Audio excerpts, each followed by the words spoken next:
And on today's episode of the Riderflex podcast, I thought I would do a video for your daily tip. Normally, I only do audio for these, but we're doing lots of guest interviews now on the Riderflex podcast. So I'm on camera all the time anyway, and I'm having to fix my hair and get all dressed up. So I thought I would do a video for your daily tip instead of just audio. So here's today's tip. What do I look for right away on a profile? I got that question a couple of times over the last month from executives. They called and said, well, what are you quickly looking for? Or what are the key things you're looking for on a profile? I thought I'd share with you what my process is when I look at a resume or a LinkedIn profile, kind of how my mind works. I'm sure it's very similar to other recruiters, but I wanted to give you what I do and what I'm thinking. Maybe it can help you when you're working on your LinkedIn profile or your resume. So this is what I do. If I'm studying a candidate and I get their name, whether or not I have their resume or not, I immediately look them up in LinkedIn every time. That's so important. I want everybody to know that.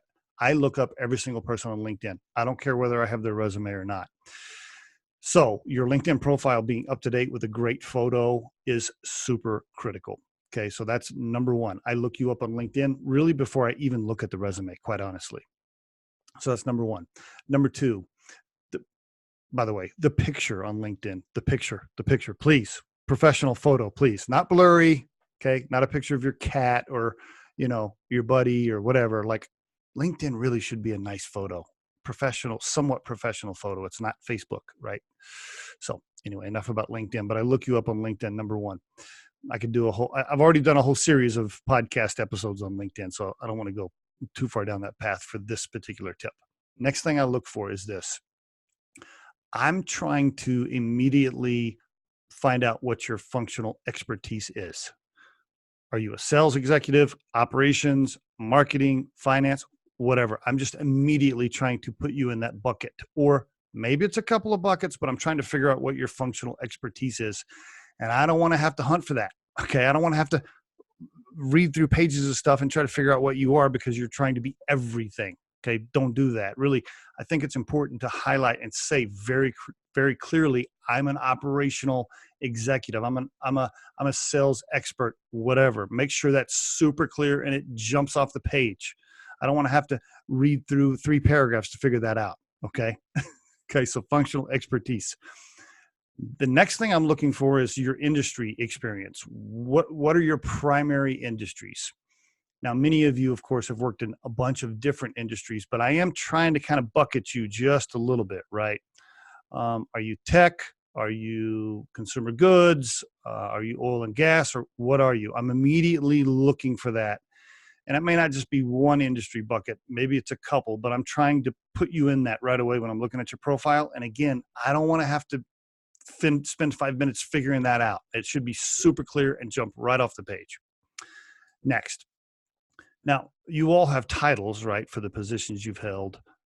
I think what's important, though, for you to understand is I'm trying to figure out your level of experience. What's your real level of experience?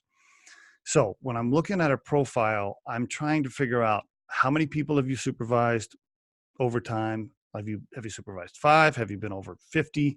Have you been over 4 VPs that then have, 200 indirect reports? I'm just trying to figure that out. So level of experience with people, level of experience with revenue, level of experience with product, or let's call it SKU count, the number of widgets or whatever you've been selling. I'm trying to figure out levels of experience in those areas: product, people, revenue.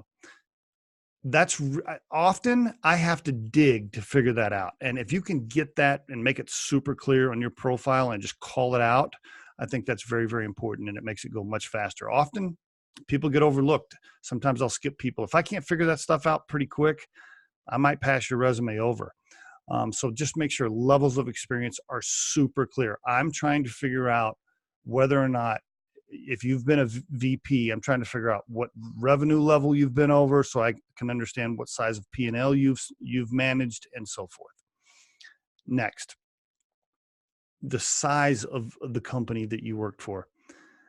I don't want to have to dig for that information. if at all possible, and I know there's a lot of private small companies out there and you can't share a lot of detail, but when possible, please clarify the size of the company, whether it's revenue or total employee count, to give us some idea of what environment you've been in. That's so important. And I'm immediately trying to figure that out, right? Because VP in a startup is a hell of a lot different than a VP in a Fortune 500 company, right? That's two totally different things.